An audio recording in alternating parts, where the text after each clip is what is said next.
제가 성경에서 참 좋아하는 원리들이 있습니다. 많은 원리들 중에 제가 정말 좋아하는 성경의 원리가 하나가 있는데 이 시간 우리 다 함께 읽어보도록 하겠습니다. 마태복음 12장 34절에서 35절을 함께 읽도록 하겠습니다.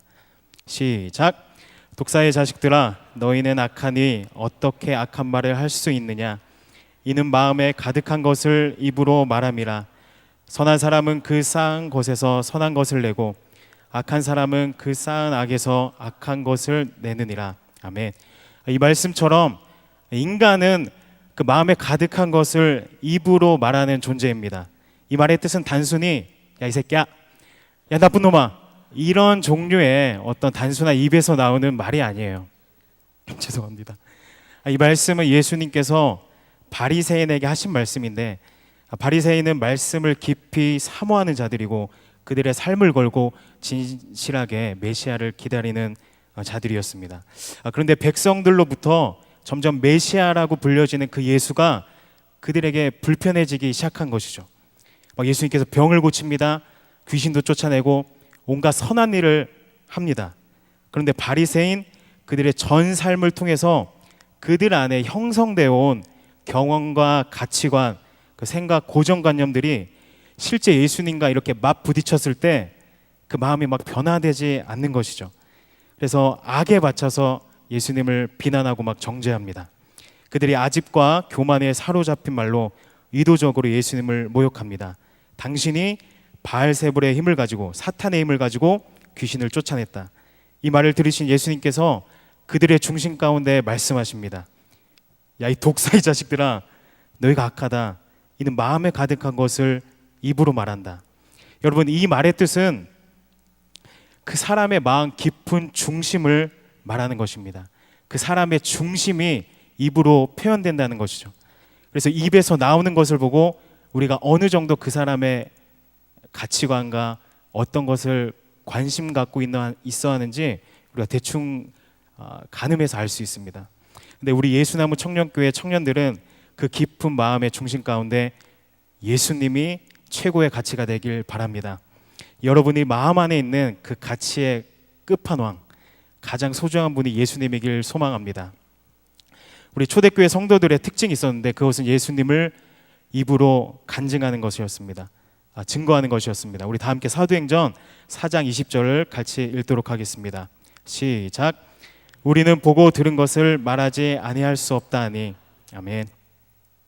사도들은 우리가 보고 들은 것을 말하지 않을 수 없다고 고백합니다.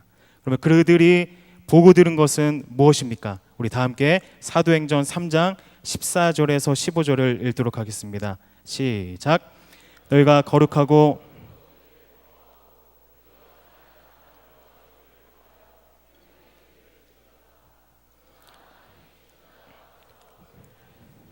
우리가 이 일의 증인이라. 아멘.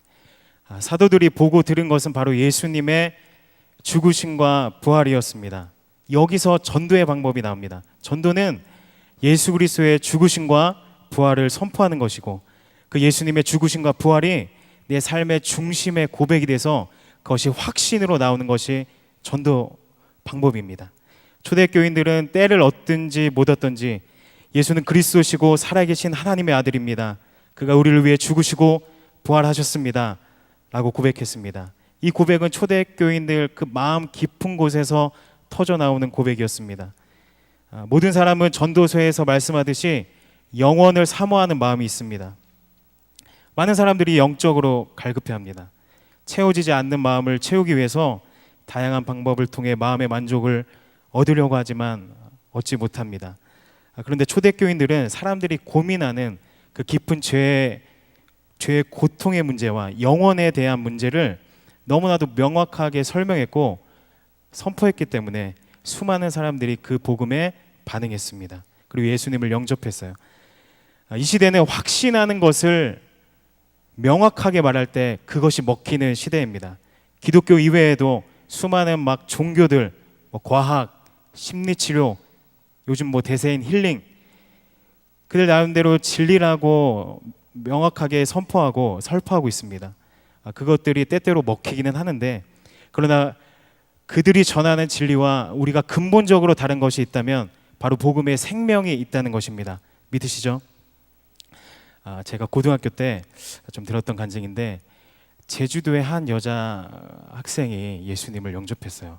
예수님이 아니라 제주도는 복음화율이 7%인 복음이 넘어도 절실한 도시입니다. 근데 이 학생이 예수님을 영접하고 예수님이 나의 죄를 사해 주셨다는 그 감격 때문에 길거리에 나와서 전도하기 시작했습니다. 이 학생이 어떻게 전도했냐면,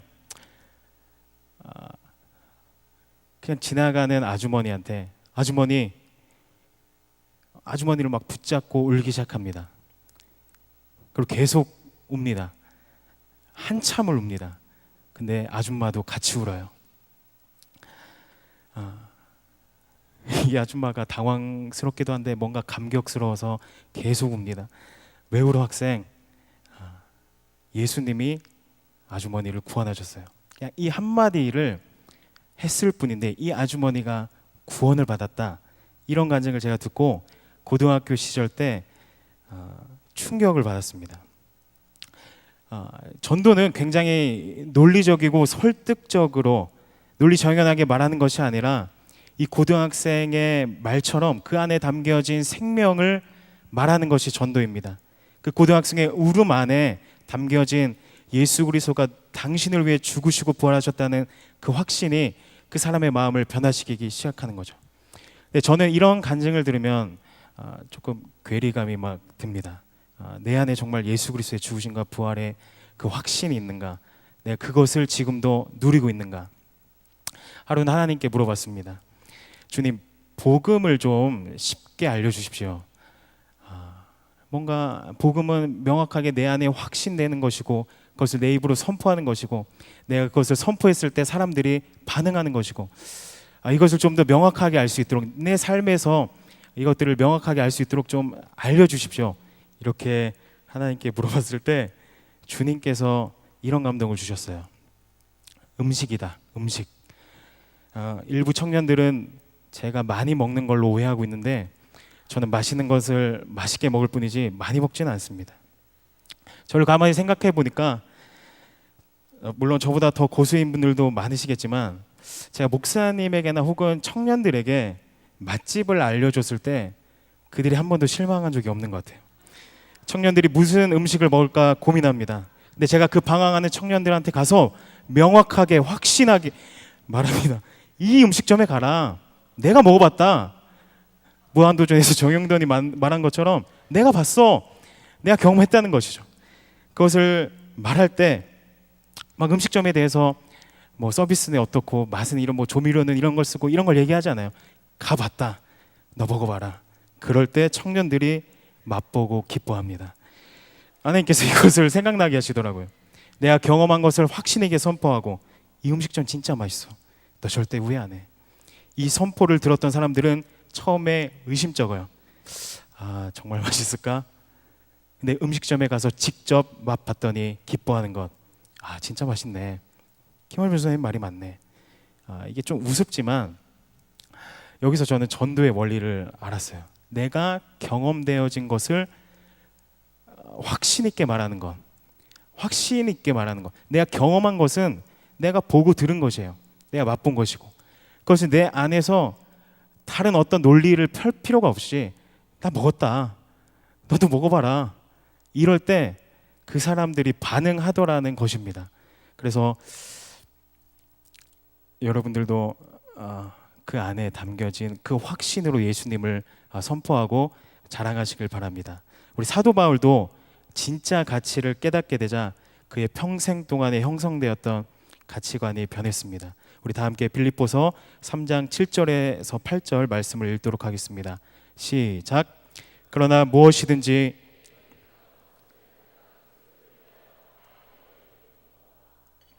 모든 것을 해로 여김은 예주 그리스도 예수를 아는 지식이 내가 그를 위하여 모든 것을 잃어버리고 배설물로 여김은 그리스도를 얻고. 그러니까 평생에 쌓아온 지식과 학문 또 신념 로마 시민권이라는 자부심 그 모든 가치관이 예수 그리스도에 비하면 아무것도 아니라는 그것을 깨닫고 나서 그 모든 것을 배설물 같이 여깁니다. 이처럼 사도 바울이 예수 그리스도의 가치를 깨닫자 행동하기 시작합니다. 우리 다 함께 사도행전 20장 24절을 읽겠습니다. 시작.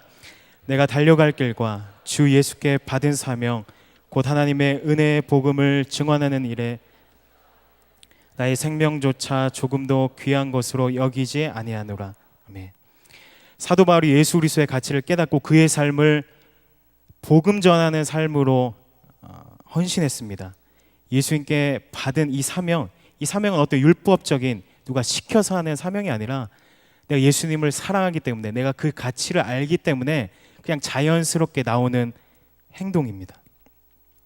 오늘 본문 말씀인 골로새서 4장 3절에서 4절을 보면, 제가 이번 새생명 축제를 준비하기 위해서 하나님께 말씀을 작년 12월에 구했을 때 하나님께서 이 말씀을 저에게 주셨습니다.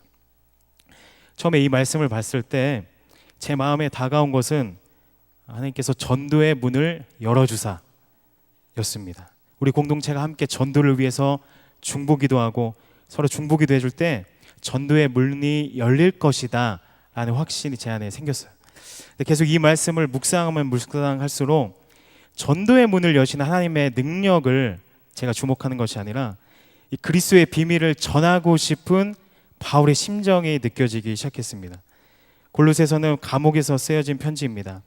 몸이 매여 있는 상황에서도 그리스도의 비밀을 말하고 싶어서 안달난, 어쩔 줄 몰라 하는 그 바울의 심정이 여러분의 또 저의 심정이 되길 축복합니다. 행동이 가치를 깨닫는 것에서부터 시작된다면 사실 여러분과 저는 이미 그것을 알고 있습니다. 이 자리에 앉아있는 대다수의 청년들은 예수님의 죽으심과 부활에 대해서 이미 체험했고 명확하게 잘 알고 있습니다. 그런데 이 구원의 감격이 없다면 다시 우리가 해야 될 것이 있는데, 그것은 그 가치를 다시 한번 깨닫는 작업을 해야 됩니다.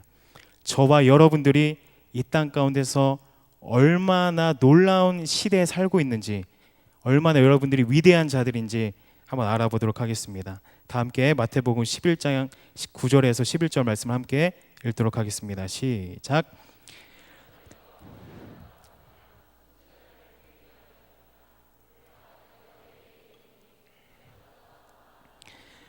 기록된 바 보라, 내가 내 사자를 내 앞에 보내노니 그가 내 길을 내 앞에 준비하리라 하신 것이 이 사람에 대한 말씀이니라.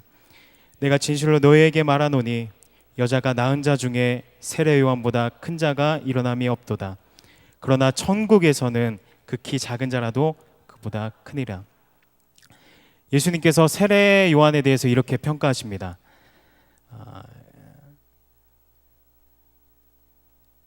세례 요한, 너는 선지자보다 더 나은 자다. 그러니까 구약 시대에 있었던 그 어떤 위대한 선지자보다 세례 요한이 낫다는 평가를 하세요. 사실 세례 요한은 모세, 엘리야 이런 선지자보다 더 큰 사역, 위대한 사역을 했던 선지자는 아닙니다. 광야에서 메뚜기와 석청을 먹으며 외롭게 살았고, 그가 했던 주된 사역은 회개를 선포하는 사역이었습니다. 사실 사역의 크기로 보면 구약의 선지자들보다 낫다고 평가되기 어렵습니다. 그런데 세례 요한은 예수님께서 오실 길을 예비하는 사역을 했습니다. 이전에 구약 시대에 있었던 선지자들은 오실 예수님에 대해서만 예언하기만 했어요. 예수님의 오심에 대해서, 죽으심에 대해서 예언만 했지 그 예수 그리스도의 실체는 보지 못했습니다. 근데 세례 요한은 예수님을 직접 보았고 세례를 주었고 예수님께서 사역을 잘 하실 수 있도록 그 기초를 닦았던 자입니다. 그 이전에 그 어떤 선지자보다 예수님과 밀접한 사역을 했기 때문에 예수님께서 세례 요한에게 그렇게 평가하신 것이죠. 그렇게 하늘에서 바라보는 관점과 기준은 바로 여기에 있습니다.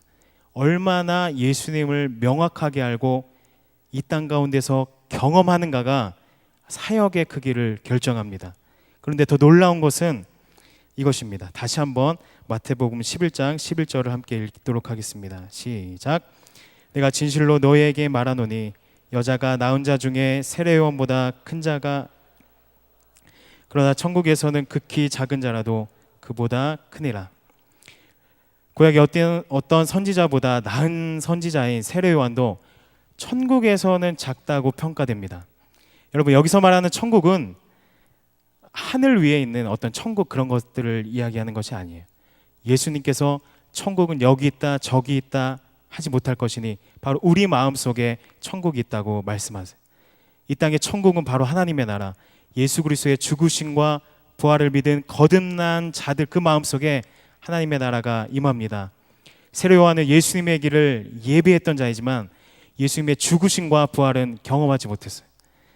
그러나 하나님의 나라가 선포되는 이 시대 가운데 사는 여러분과 저는 그것들을 체험한 자들이죠. 여러분이 여러분의 입술로 예수 그리스도는 죽으시고 부활하셨다라는 것을 선포할 때 사실 여러분들은 이전에 있었던 어떤 위대한 구약에 있었던 선지자보다 더 큰 사역을 여러분들이 하고 있는 것이에요. 그리고 복음을 선포하는 여러분들이 결코 작은 사역을 하고 있는 것이 아닙니다. 그 어떤 시대보다 위대한 사역을 하고 있는 것입니다. 여러분들이 이 땅 가운데서 복음을 선포할 때 히브리서 12장 1절에서 말씀한 것처럼 허다한 수많은 구름대와 같은 천국에 있는 증인들이 우리를 지켜보면서 응원하고 있습니다. 여러분은 복음을 선포할 때 아무것도 아닌 것을 말하고 있다고 생각하지만 사실 하늘의 관점에서 보면 여러분들은 위대한 사역을 하고 있는 것이에요. 또한 수많은 천사들이 여러분의 구원을 놀라워합니다. 천사들은 하나님의 영광을 매일매일 보는 자들이죠. 하나님의 영광을 찬양하지 않을 수 없습니다. 그들은 쉬지 않고 하나님께 당신은 거룩하십니다, 영광스러우십니다 라고 고백하며 예배합니다. 그러나 그들이 고백할 수 없는 것이 하나 있는데 그것이 바로 구원에 대한 고백입니다. 천사들은 타락한 적이 없었어요. 그들은 죄를 짓지 않았어요. 내가 구원받았다, 내가 새롭게 되었다 라고 말할 수 없습니다. 이 구원의 고백은 바로 구원받은 그리스도인만 할 수 있는 고백입니다. 아멘. 우리가 이 예배당에서 주의 보혈을 찬양하고 십자가를 찬양하고 나 같은 죄인 살리신 이런 류의 십자가에 대한 고백을 여러분들이 찬양할 때 천사들이 놀라워요. 우리가 여기서 주의 보혈을 선포할 때 천사들은 함께 동참하지 못합니다. 그들이 부르지 못해요. 왜냐하면 그들이 체험하지 않았기 때문이죠. 그것은 오직 그리스도인만 고백할 수 있는 고백입니다. 이 구원의 고백은 아까 말씀드렸듯이 오직 그리스도의 보혈로 인쳐진 그리스도만이 할 수 있는 특권이에요. 다 함께 요한계시록 7장 9절에서 11절을 읽도록 하겠습니다. 시작. 이후에 내가 보니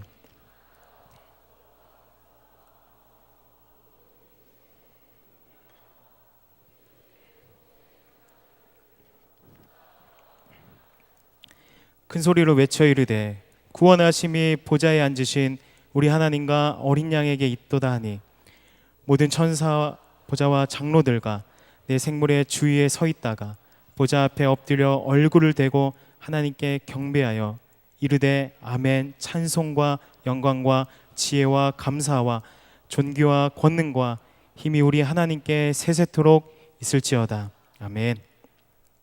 아멘 하더라. 이것은 우리가 앞으로 드려지게 될 예배의 모습입니다.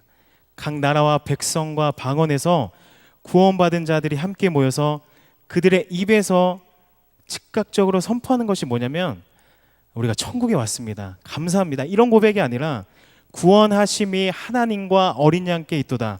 예수님의 피값으로 우리를 죽음에서 건지시고 그 하나님의 사랑이 너무나 놀랍고 위대합니다 라는 구원의 감격을 먼저 고백하는 것입니다.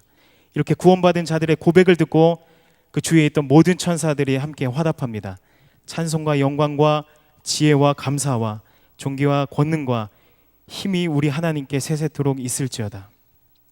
여러분, 이것은 앞으로 있을 이 놀라운 예배의 장면을 단순히 우리가 천국에 가서 드려지는 것이 아니라 우리가 사는 이 시대로 앞당겨져서 성취하는 것, 이것이 전도입니다. 이 땅 가운데서 우리가 구원을 고백하면 하늘에서 기뻐합니다. 전도는 짜증나고 답답하고 힘든 것이 아니라 이 예배처럼, 이 하늘의 예배처럼 승리의 감격을 외치는 축제와 기쁨의 예배인 것을 믿으시길 바랍니다. 저도 이제 이름이 전도사니까, 직분이 전도사니까 전도를 해야 되지 않겠습니까? 그래서 여러분에게 전도하라고만 하면서 저는 전도하지 못하면 그건 좀 아닌 것 같아서 제가 하나님께 2월 달부터 좀 기도했습니다. 하나님, 제 태신자를 품을 사람이 잘 안 보입니다. 그래서 어떤 사람을 만나서 그 사람이 이렇게 감동을 주시는 그 사람이 저의 태신자가 됐으면 좋겠습니다. 이렇게 고백했는데 제가 2월 달에 기업은행에 갔습니다. 김선희 집사님과 기업은행에 가서 있었는데 거기서 저쪽에서 오는 한 청년이 눈에 띄었어요. 그래서 이렇게 딱 봤는데 그 얼굴이 되게 선해 보였어요. 그리고 그 마음에 제 마음에 그 즉각적으로 이 사람에게 좀 복음을 전하고 싶다 이런 마음이 생겼습니다. 그래서 이 청년을 이번 주 토요일 날 만나서 복음 제시를 하고 새 생명 축제에 좀 전도하려고 계획 중입니다. 그래서 여러분들이 이 땅 가운데서 일어나는 이 구원의 예배와 이 감격을 함께 동참했으면 좋겠어요. 구원을 외쳤으면 좋겠습니다. 여러분들의 있는 그 확신을 가지고 구원을 외칠 때 우리 안에도 기쁨이 있고 하늘나라에서 여러분들이 외치는 복음을 듣고 함께 기뻐할 것입니다. 여러분, 이 구원의 소식을 선포하십시오. 여러분이 복음을 선포할 때마다 천국에서는 축제가 일어납니다. 많은 사람들이 특히 기독교인조차도 이 시대는 복음이 통하지 않는 시대라고 말합니다. 여러분, 이런 말들을 절대로 믿지 않길 바랍니다. 이 시대에 복음이 만약에 힘이 없다면 그것은 복음 자체에 힘이 없는 것이 아니라 전달하는 우리에게 힘이 없는 것입니다. 내 안에서 그 생명의 복음이 누려지지 않고 있기 때문입니다. 그리스도의 비밀을 말하는 자는 예수 그리스도의 죽으심과 부활이 명확합니다. 그리고 그것을 결코 가볍게 여기지 않습니다. 내 삶의 가장 소중한 가치로 여깁니다. 이 사순절 기간에 그리고 이 새 생명 축제를 준비하는 우리 청년들에게 다시 한번 예수님의 죽으심과 그 부활하심이 깊이 체험되어지는 시간이 되었으면 좋겠습니다. 오늘 본문 말씀 골로새서 4장 3절에서 하나님께서 전도할 문을 우리에게 열어주사라는 표현이 나오는데 여기서 열다라는 뜻을 가진 헬라어 아노이고라는 단어는 단순히 어떤 환경의 문을 여시는 것뿐만 아니라 우리가 말씀을 선포할 때 그들이 말씀을 깨닫고 신앙의 문을 열어주시고 마음이 열리고 그 복음에 대해서 이해를 하게 됨이라는 뜻에도 사용하게 됩니다. 여러분이 복음을 확신하고 그 확신으로 복음을 여러분의 가족 또 친구, 직장 동료들에게 선포할 때 여러분이 전하는 그 말씀이 깨달아지고 마음이 열리고 그래서 신앙의 문을 하나님께서 열어주실 것을 믿습니다. 그래서 늘 평생 그리스도의 비밀을 말하는 예수나무 청년교회 공동체가 되길 예수님의 이름으로 축복합니다. 아멘. 우리 함께 다 일어나실까요? 우리 함께 찬양하겠습니다.